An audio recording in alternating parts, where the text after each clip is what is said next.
seafood dish is scallops recipe again. But for now, it is in the shell. So before that, I want to welcome you back again on my YouTube channel. And now, let's start cooking.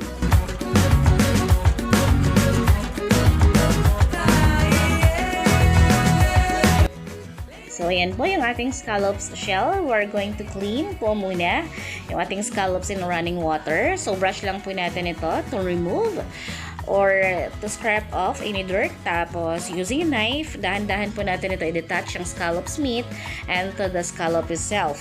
So, be careful po of removing that at baka mahiwa naman po ang kamay ninyo. Naku, wag naman po sana. So, ingat po sa paggamit ng kutsilyo.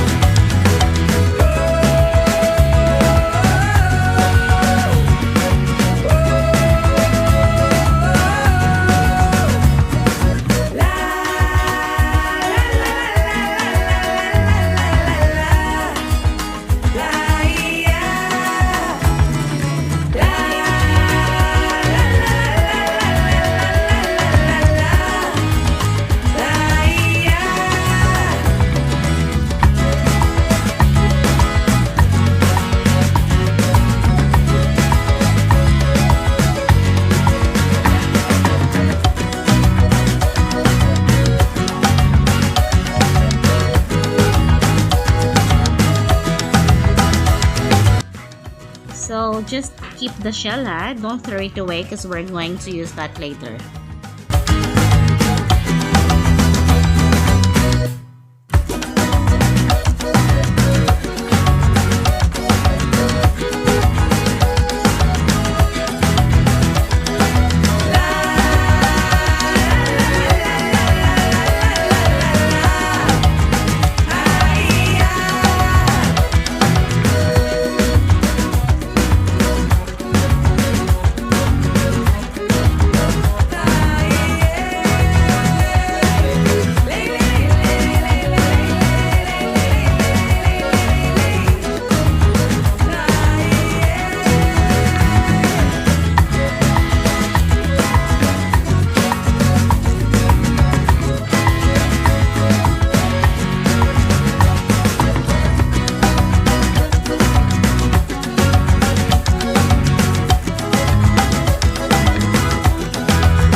Appropriate scallops cleaning techniques can ensure na malinis po at healthy.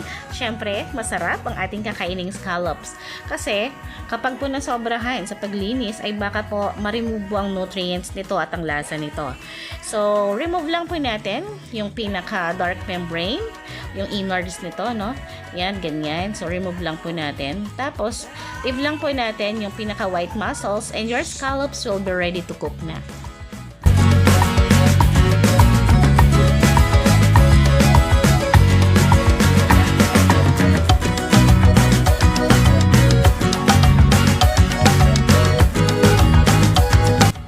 So now, let's prepare our ingredients. I have here 5 cloves of garlic. So, remove lang po natin ang balat nito. So, I'm gonna top it lang gamit ang kutsilyo, then mince our garlic after that.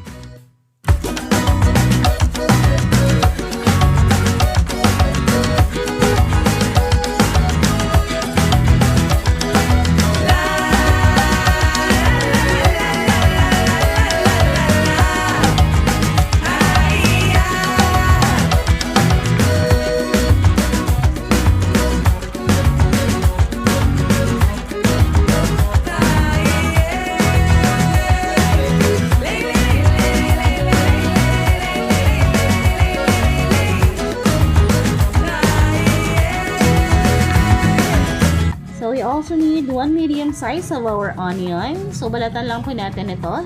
Then, slice po natin ito into tiny slices.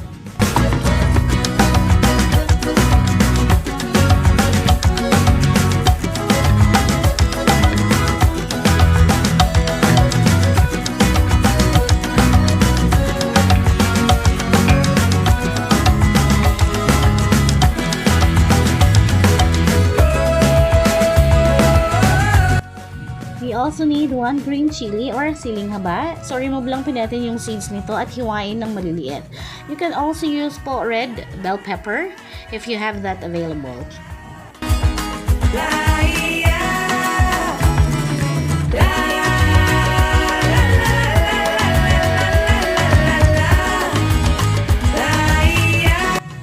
So, meron po tayo dito isang kapirasong hiwa ng butter.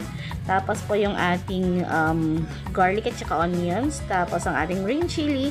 At saka syempre 1 kilo ng ating scallops.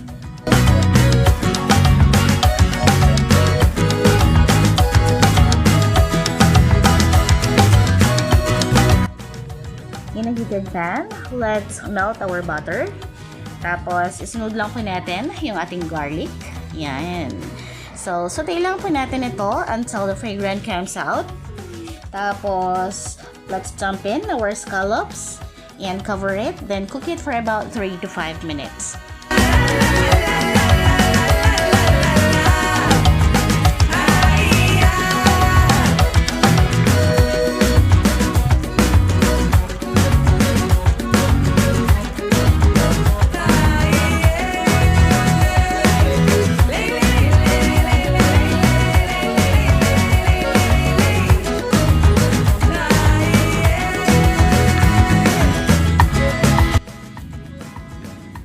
At pag naluto na po yung ating scallops, ay transfer niyo po ito into a bowl.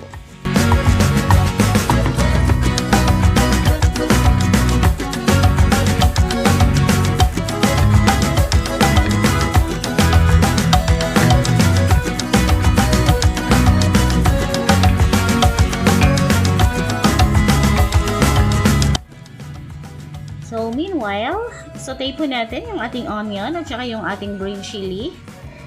Tapos, pag naluto na po yan, we're gonna pour in our Nestle cream. Let it boil lang po until it's creamy.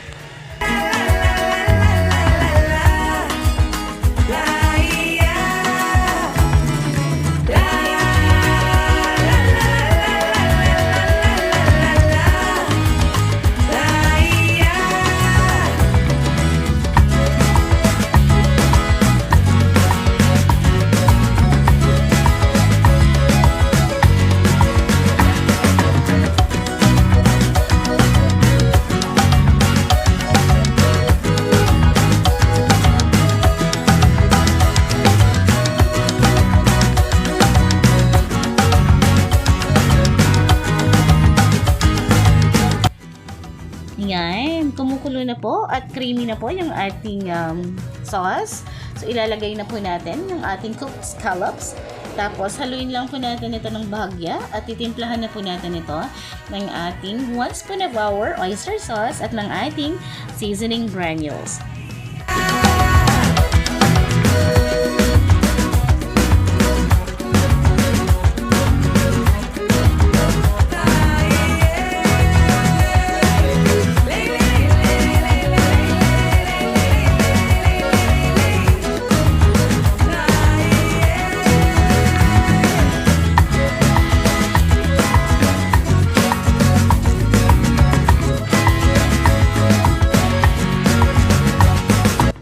Alright, after that, ay haluin lang po natin ito ng mabuti until all ingredients are very well combined. Tapos, simmer lang po natin ito ng mga 2 to 3 minutes.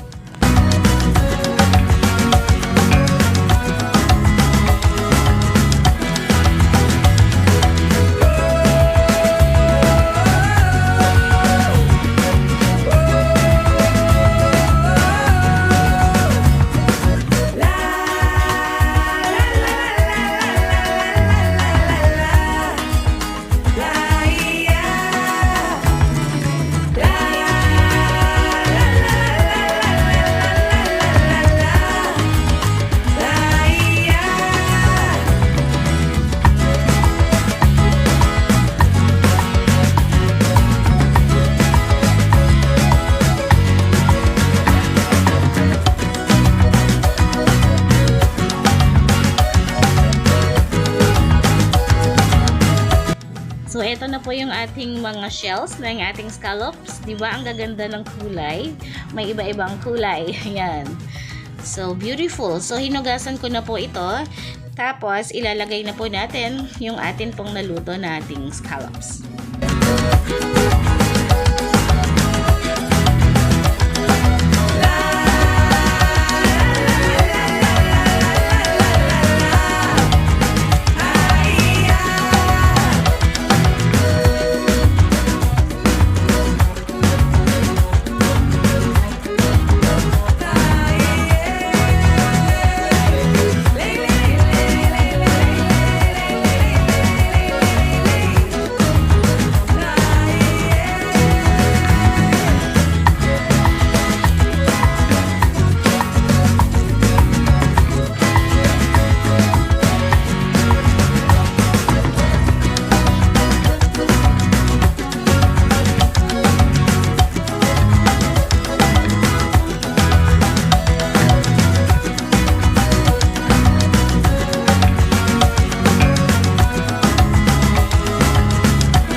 Yan. So, tatlo na lang kailangan natin lagyan.